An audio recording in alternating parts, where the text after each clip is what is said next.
ప్రభునందు మిక్కిలి ప్రియ సహోదరి సహోదరులారా, ప్రభునామంలో మీకు అందరికీ కూడా శుభాలు తెలియజేస్తున్నాను. క్రిస్మస్ శుభాకాంక్షలు తెలియజేస్తున్నాను. అందరికీ వందనాలు, అందరికీ వందనాలు, అందరికీ వందనాలు. పక్కనున్న వారికి వందనాలు చెప్పుకోండి. పక్కనున్న వారికి వందనాలు చెప్పండి. ఈరోజు 30వ తారీఖు 2024 మళ్ళీ రాదు. తర్వాత రేపటి వరకు చెప్పుకుంటారు క్రిస్మస్ శుభాకాంక్షలు. ఈ నెలంతా ఆనందమాసము సందడి, క్రిస్మస్ సందడి. ఎందుకంటే ప్రభు ఏ రోజు జన్మించారో అని అది లేఖనాల్లో రాయబడలేదు, జ్ఞానులకు తెలియబడలేదు. కాబట్టి డిసెంబర్ 1 నుంచి డిసెంబర్ 31 వరకు, అంటే 25ని ఎక్కువగా చేస్తారో 31 వరకు కూడా చేస్తూనే ఉన్నారు. ఎందుకంటే ఆయన చలికాలంలో జన్మించారని. చలికాలం స్టార్ట్ అయిన ఈ డిసెంబర్, నవంబర్లో స్టార్ట్ అవుద్ది అనుకోండి. నవంబర్ వరకు లాస్ట్ వరకు వర్షాలు ఉంటాయి. తర్వాత డిసెంబర్లో సంతోషముగా. కాబట్టి డిసెంబర్ 16వ తారీఖు అని ప్రభు బయలుపరిచినప్పుడు దానికి వేలాది మంది ప్రజలు వచ్చారు. సుమారు 5,000 మంది పాల్గొంటారని ప్రభు తెలియజేసినప్పుడు 5 రొట్టెలు 2 చిన్న చేపలు. మీరు కూడా మాట్లాడాలి అందరూ. 5 రొట్టెలు 2 చిన్న చేపలు ఎంతమందికి పెట్టారు? 5,000 మంది పురుషులు, స్త్రీలు, పిల్లలు కాక. ఎంత గొప్ప దేవుడు, ఎంత గొప్ప దేవుడు. పిల్లలు, స్త్రీలు, పిల్లలు కలిస్తే ఎంతమంది ఉంటారో.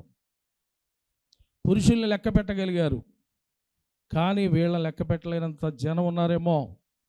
అందుకని వేలాది మంది ప్రజలకి 5 రొట్టెలు 2 చిన్న చేపలు తినగా మిగిలినవి గంపలతో ఎత్తగా 7 గంపలు ఒక చోట, మరొక చోట అద్భుతం చేశారు. 12 గంపలు మరొక చోట అని రాయబడింది. దేవునికి మహిమ కలుగునుగాక. ప్రియులరా, ఈ అద్భుతమైన కార్యము, ఈ సూచక్రియ, ఈ మహత్కార్యము జరిగించినటువంటి ఆ ప్రభువు నజరేయుడైన యేసయ్య, క్రీస్తు, అభిషక్తుడు, మెస్సయ్య, పంపబడినవాడు, తండ్రి, కుమార, పరిశుద్ధాత్మ. ఈరోజు 30వ తారీఖు, రేపు 31, ఎల్లుండు 2025 1వ తారీఖు. తండ్రి, కుమార, పరిశుద్ధాత్మ ఈ 3 రోజులు కూడా ప్రభులో బాగా ఆనందించాలని నేను మీకు మనవి చేస్తున్నాను. ఇలా చూడండి, ఈరోజు రేపు 1వ తారీఖు బాగా ఆనందించండి. ఈరోజు రేపు థ్యాంక్స్ చెప్పండి. ఈరోజు రేపు, ఈరోజు పగలు, ఈరోజు రాత్రి, రేపు పగలు, రేపు రాత్రి కృతజ్ఞతాస్తుతులు చెప్పండి. 105వ కీర్తన, 103వ కీర్తన, ఇంకా అనేక చోట్ల రాయబడినట్లుగా చెప్పండి. అపవాది తంత్రాలు, దేవుడు తర్వాత గొప్పవాడని విర్రబీగేటువంటి ఆ సాతాను కుతంత్రాలు చెప్పండి. మళ్ళా సాతాను కుతంత్రాలు సామాన్యమైనవి కాదు. నిన్ను ఎలా వంగదీయాలో, నన్ను ఎలా వంగదీయాలో, మట్టి ఎలా కరిపించాలో, ఏ విధంగా సౌల్ని ఆ రాజ్యంలోంచి కింద పడేసి ఎలాగా వాడు కత్తి మీద ఆయనే పడిపోయి తాను చంపుకున్నట్టుగా చేయగలడు. తప్పని తెలుసుకుంటే, క్షమాపణ పొందుకుంటే తిరిగి మళ్ళీ అందరాలు ఎక్కించగలడు. అరణ్యం పాలైపోయిన 2 సార్లు అరణ్యం పాలైపోయిన దావీదును దేవుడు మళ్ళీ తిరిగి సింహాసనం ఎక్కించలేదా? రాజైన నెబుకద్నెజరు గర్వం వచ్చినప్పుడు ఇలా చూడాలి. ఏమొచ్చింది? గర్వం. మనలో అనేకసార్లు గర్వం వస్తూ ఉంటుంది. వాక్యం సరిగా నువ్వు లోపలికి తీసుకున్నప్పుడు, రోజు వాక్యాన్ని చదవనప్పుడు నా అంతా నేను అనేటువంటి అహం వస్తూ ఉంటుంది. అలా వచ్చిందంట ఒక రాజుకి. ఆయన పేరు నెబుకద్నెజరు. అతను గద్దె దింపి గడ్డి మేపించాడు. అరణ్యం పాలు చేసి ఏం చేశాడు దేవుడు? చెప్పాలి. గద్దె దింపి అరణ్యం పాలు చేసి పశువులతో కలిసి గడ్డి మేపించి, తర్వాత ఆ పీరియడ్ అయిపోయాక మళ్ళా తిరిగి రాజ్యములకు తీసుకొచ్చి, మెంటల్గా అప్సెట్ అయిపోయిన వాడిని మళ్ళా తిరిగి తీసుకొచ్చి మళ్ళా గద్దె ఎక్కించిన గొప్ప దేవుడు. కాబట్టి ఇలాంటి వారిని మనకి దృష్టాంతాలుగా పరిశుద్ధ గ్రంథములు ఎందుకు రాయించారు, ఎందుకు ఉంచారు? అంటే మనం గ్రహిస్తామని అమ్మ అర్థమవుతుందా? గ్రహిస్తామని, వాక్యం ప్రకారము మనం జీవిస్తామని, మన జీవితము ఆయనలో ధన్యకరంగా చేసుకుని నీతిమంతులుగా తీర్చబడిన మనం ఆయన రక్తములో మనం కడగబడిన తర్వాత ఏమయ్యాం? నీతిమంతులుగా తీర్చబడ్డాం. ఆయన రక్తంలో బాలయేసుగా జన్మించిన ఆ ప్రభువారు తన యవ్వన కాలం వచ్చే వరకు కూడా తల్లిదండ్రుల దగ్గర ఉండి 30 సంవత్సరాలు ఉండి మిగిలిన 3.5 సంవత్సరాలు కూడా గొప్ప సేవ చేసి, పరుగులు ఎట్టి, సూచక్రియలు మహత్కార్యాలు చేసి, అద్భుతమైనటువంటి కార్యాలు జరిగిస్తూ సువార్త ప్రకటించి అనేక మందిని ఆశీర్వదించి మాదిరిగా ఏమయ్యాడు చెప్పండి? మాదిరి చూపించి మరణమయ్యాడు. చెప్పండి, మాదిరి చూపించి మరణమయ్యాడు. మరణమైన వాడు మరణముతో ఉండిపోకుండా మరణాన్ని గెలిచి మృత్యుంజయుడయ్యాడు. దేవుని స్తోత్రం. ఓం మృత్యుంజయాయ నమః. ఆయనకే నమస్కారం చేయండి. ఓం శబ్దము, వాక్యమై ఉన్న దేవుడు. ఓం అంటే శబ్దము. ఆ శబ్దమే ఆ దేవుని శబ్దం, అదే వాక్యం, అదే ప్రవక్తలు వారు అర్థం చేసుకుని దేవుని యొక్క ఆత్మచేత ప్రేరేపించబడి వ్రాసిన 66 పుస్తకాలు. గట్టిగా చప్పట్లు కొట్టి ఆయన మహిమపరచుదాము. ఆ శబ్దం, ఆ వాక్యము, ఆ శబ్దము ఎవరు? వాక్యమైన దేవుడు ఎవరు? ఆయనే బాలయేసుగా వచ్చి పరమాత్ముడు యవ్వన కాలంలో తన రక్తాన్ని చిందించి, ప్రియులారా, ఆయన కొరకు ఏమీ దాచుకోకుండా, ఏమీ తెచ్చుకోకుండా, మనలాగా ఏమీ సంపాదించకుండా రిక్తుడై ఎలా వచ్చాడో అలాగే పరలోకమునకు వెళ్ళటానికి మరణాన్ని గెలిచాడు, మరణాన్ని ఓడించాడు, మరణపు ముళ్ళును విరిచాడు. ఓ మృత్యుంజయాయ నమః. ఆ మృత్యుంజయుడు ఎవరో ప్రపంచములో ఆయన మీరు తెలుసుకొని ఆయనకే నమస్కారం చేయండి. ఆయన శబ్దమై వాక్యమై ఉన్నవాడు, ఆయన మరణించినవాడు, తిరిగి లేచినవాడు. ఆయనకే నమస్కారం చేయండి తప్ప అందరికీ నమస్కారం చేయడానికి అందరూ దేవుళ్ళు అనబడేవారు ఉంటారు, కానీ దేవుడు ఒక్కడే. ఆయన ఎవరో తెలుసుకోండి అని మన యొక్క హైందవ పుస్తకాల్లో, అలాగే శాస్త్రాల్లో, చాలా వేదాల్లో, భవిష్య పురాణాల్లో రాయించినటువంటి మాటలు ఆయా స్థలాల్లో, ఆయా ప్రదేశాల్లో దొరుకుతూ ఉంటాయి. అవన్నీ కలిసి ఒక పుస్తకంగా ఆ బ్రాహ్మణోత్తమాలు దేవుణ్ణి నమ్ముకున్నాక వాళ్ళని దర్శించాక రాసిన పుస్తకాలు చాలా ఉన్నాయి. అందులో కొన్ని చదివాను. అందులో ఒక శ్లోకం ఇది, ఒక లైన్ వాక్యం, దేవుని స్తోత్రం. మృత్యుంజయుడికే నమస్కారం చేయండి తప్ప మృతుల్ని, ఓడిపోయిన వాడికి, అతను తన మామూలు సామాన్యమైన వ్యక్తి, ఒక రాజు అవ్వచ్చు, చక్రవర్తి అవ్వచ్చు, అలెగ్జాండర్ చక్రవర్తి అవ్వచ్చు, లేదా ఎవరైనా అవ్వచ్చు. ప్రపంచాన్ని జయించిన అలెగ్జాండర్ చక్రవర్తి ఏం చేశాడండి? చనిపోయి అక్కడే ఉన్నాడు. కానీ మరణాన్ని ఓడిస్తానని చెప్పి, మరణం గెలుస్తానని చెప్పి ముందుగానే ప్రకటించుకుంటూ వచ్చి ఆయన మరణాన్ని ఓడించాడు, అందరికీ కనిపించాడు. ఒకసారి అదృశ్యం కాలేదు. ఆయన 500 మందికి ఒకేసారి, ఆయన శిష్యులకి, ఆడవాళ్ళకి, మగవాళ్ళకి కనిపించి ఆరోహణమయ్యాడు. అందరూ చూస్తుండగా ఆయనే పరమాత్ముడు. ఆయనకే నమస్కారం చేయండి. దేవునికి స్తోత్రం. అంత గొప్ప దేవుణ్ణి కలిగి ఉన్న నీవు చాలా ఉత్సాహంగా, సంతోషముగా దేవుని సన్నిధిలో కనపడాలని 100వ కీర్తనలో రాయించారు. ఎలాగ రావాలంటే ఆయన సన్నిధికి ఉత్సాహంతో రావాలంట. దేవుని స్తోత్రం. ఎలా రావాలి ఆయన సన్నిధికి? ఉత్సాహంతో, సంతోషము, ఉరకలు వేస్తూ రావాలి.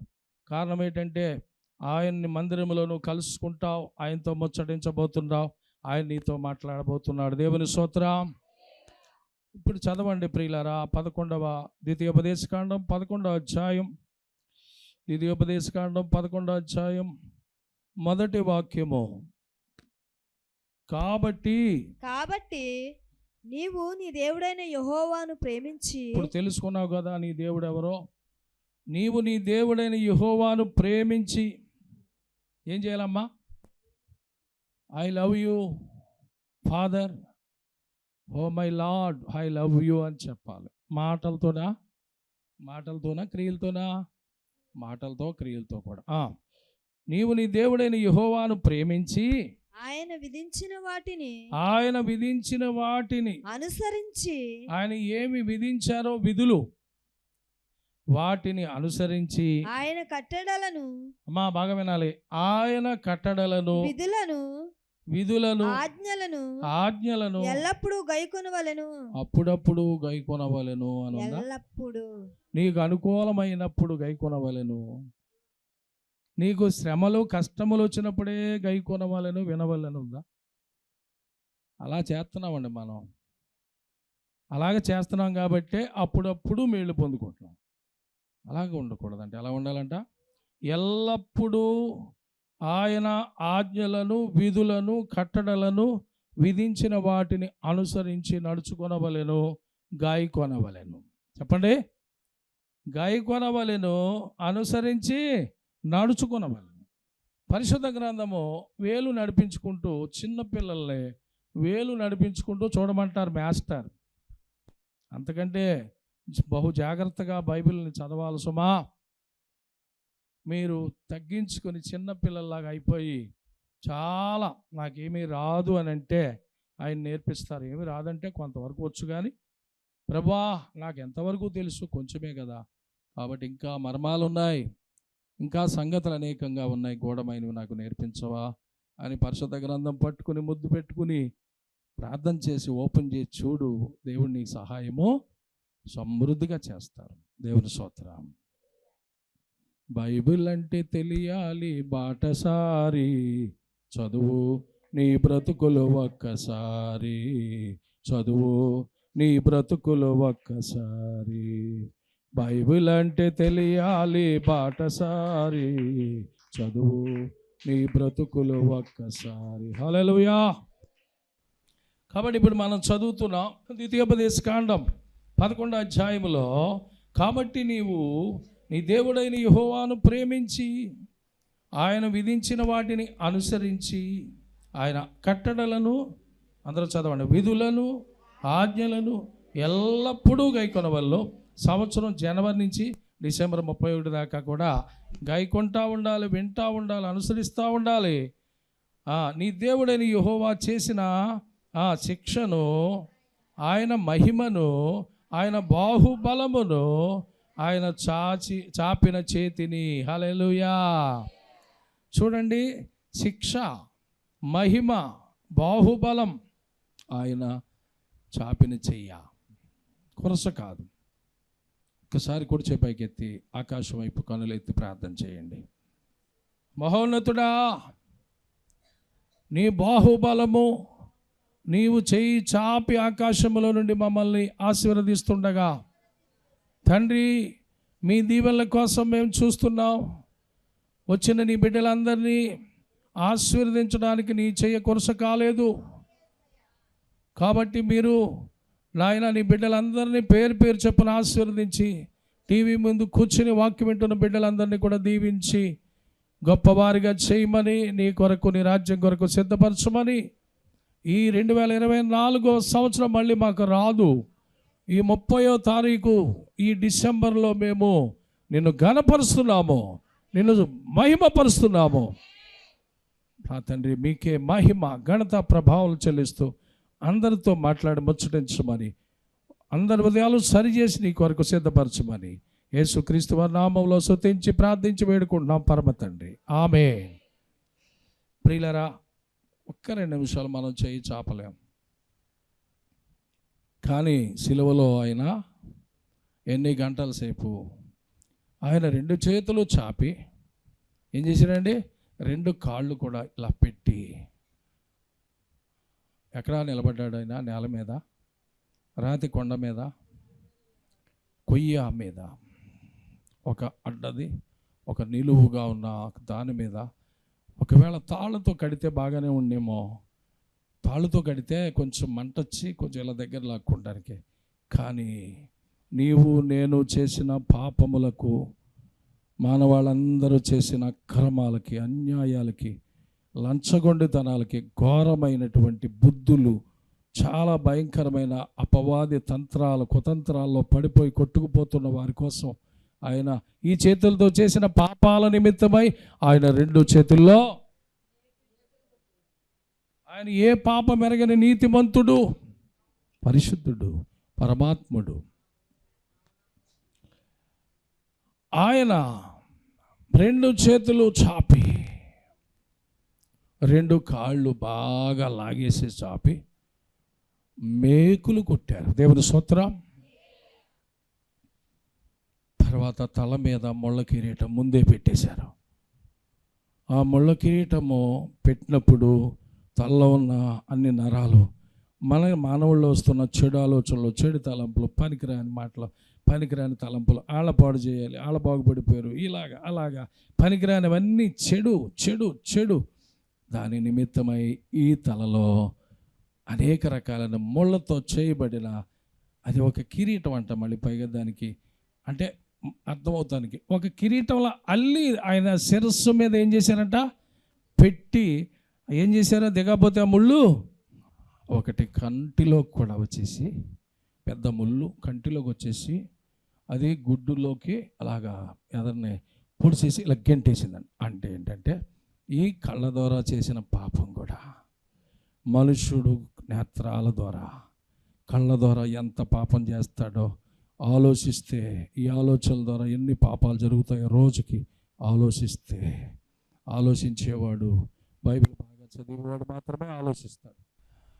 అలాగే ఈ కాళ్ళతో చేసిన పాపము అనేక స్థలాలకి నడిచి వెళ్ళి చీకటిలోకి, అనేక మరుగైన స్థలాల్లోకి వెళ్ళిన ఈ కాళ్ళు, ఈ పాదములతో చేసిన పాపము నిమిత్తమై 2 కాళ్ళను పట్టి ఏం చేశారమ్మ, సరిగ్గా వినాలి, పట్టి 2 కాళ్ళను ఇలా పెట్టి సాగదీసి 2 కాళ్ళ లోపల నుంచి వెళ్ళే పెద్ద వాసపు మేకు కింద పడేసి దిగ్గొట్టి, అప్పటికే రక్తం అంతా పోయినా ప్రియులరా, ఆ తర్వాత పైకి లేపి ఆ తీయబడిన పెద్ద గోతులో ఒకేసారి పగ్గాలతో పట్టుకుని కింద పడేస్తే ఏమవుతాయి చెప్పండి?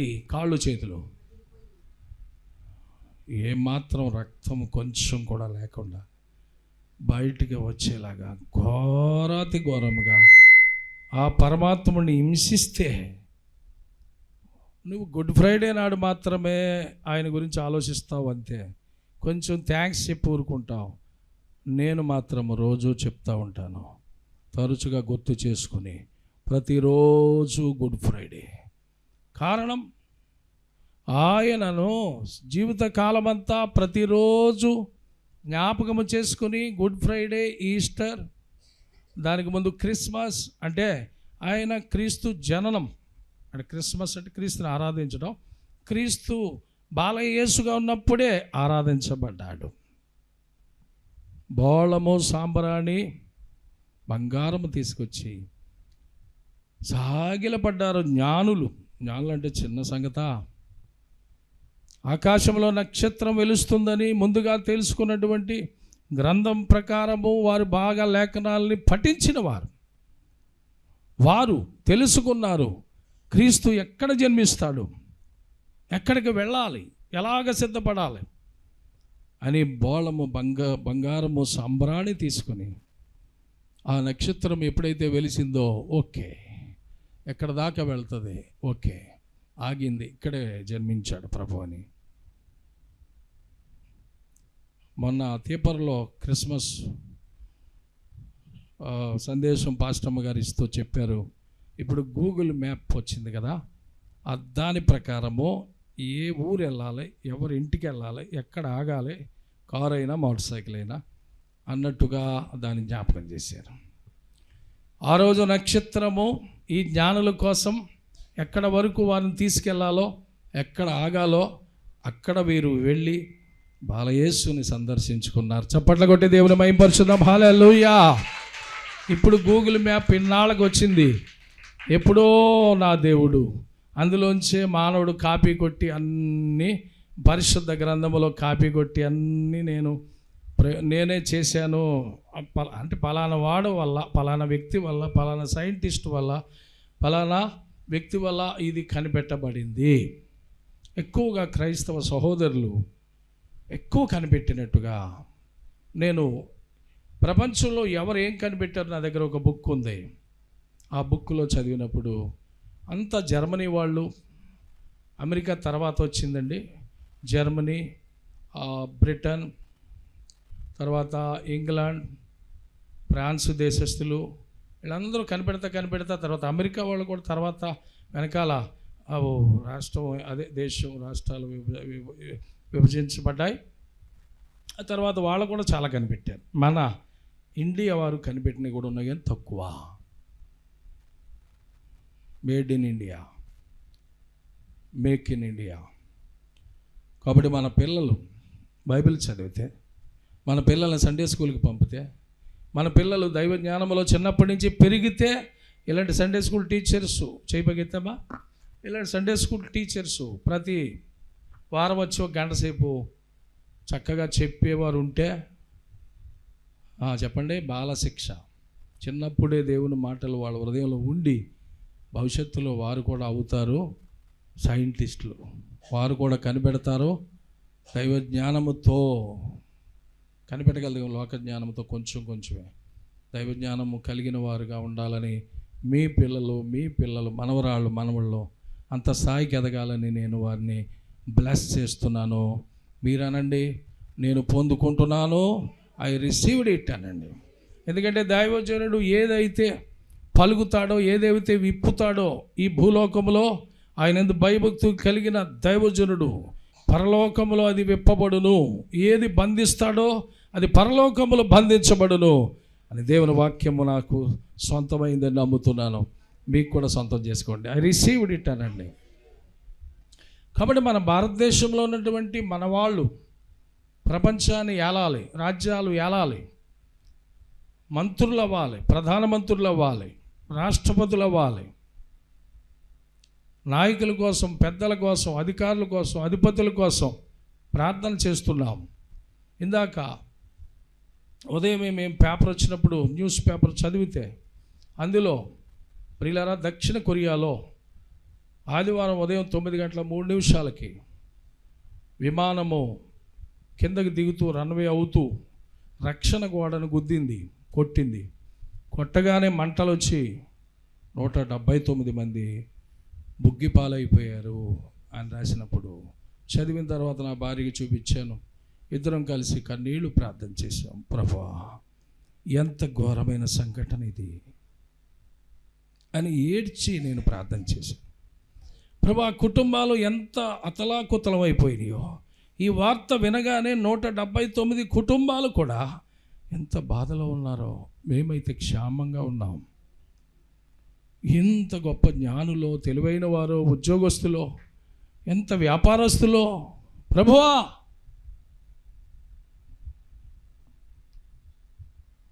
వారికి సహాయం చేయవా అని చెప్పి కన్నీళ్లతోటి ప్రార్థన చేసి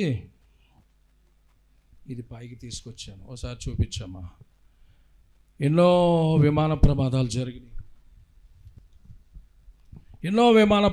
జరిగినాయి. అయితే నీకు ఎప్పుడైనా కన్నీరు వచ్చిందా?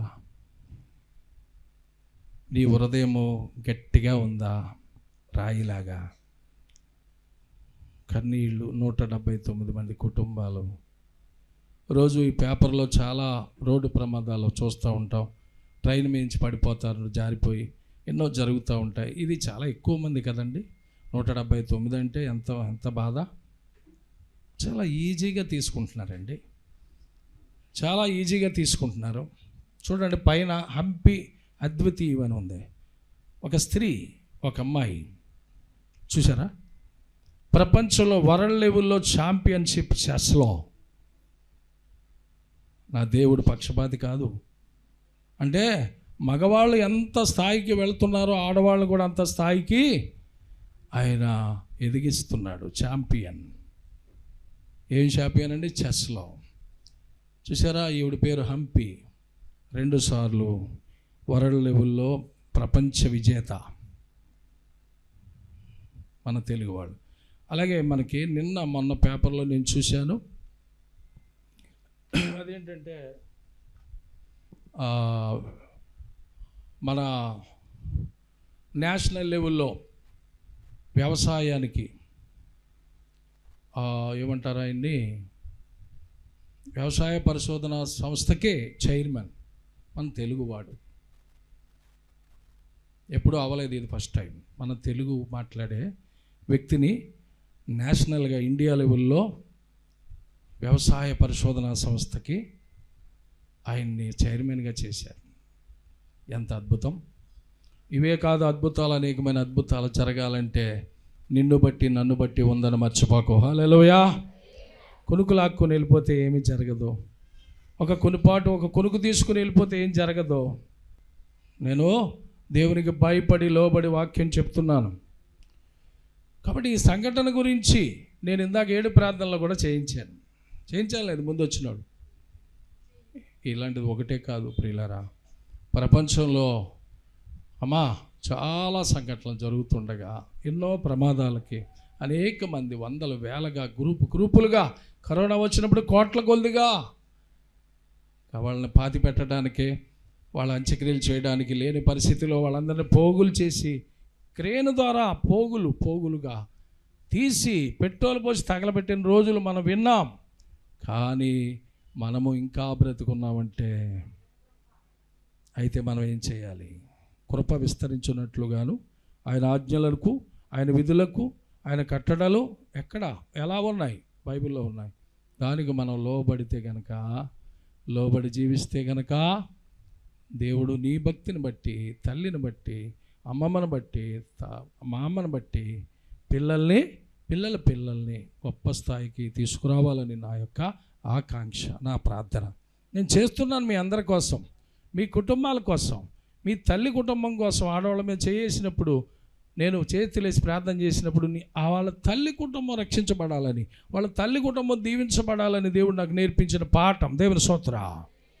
వాళ్ళైనా మర్చిపోతారేమో, నేను మర్చిపోను. కారణం ఏంటంటే వాళ్ళ తల్లి తండ్రి ఎవరు బ్రతుకున్నారో, వాళ్ళ తోబుట్టువులు వాళ్ళందరూ కూడా దేవుని మార్గంలో ఉన్నారో లేదో నాకు తెలియదు, కానీ నేను ఒకే ప్రార్థన చేస్తాను, ప్రభువా వారి తల్లి కుటుంబం రక్షించబడాలి, వాళ్ళ తల్లిని తండ్రిని వారి తోబుట్టువులు దీవించండి అయ్యా. నేను మీరు అడగకపోయినా, మీరు చెప్పకపోయినా నా అలవాటు అది ప్రభు నేర్పించిన మాట. దేవునికి స్తోత్రం. ప్రియులారా, యెహోవా చేసిన శిక్షను, ఆయన మహిమను, ఆయన బాహుబలమును, ఆయన చాపిని చేతిని ఎవరు కురస చేయగలరు? ఎవరు వెనక్కి లాగగలరు?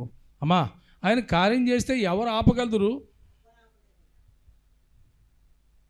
ఆయన కార్యం నీకు చేయాలనుకుంటే, నువ్వు బాగా మొరపెడుతుంటే, ఉపవాసాలు చేస్తుంటే ఎవరు?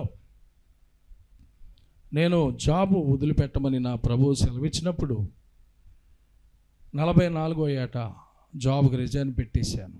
ఆంధ్ర షుగర్స్ నుంచి బయటకు వచ్చాను 2009 డిసెంబర్ 31న. ఈరోజు అనుకుంటున్నాను రేపు 31 కదా, రేపు ఒక్కరోజే చేస్తాను.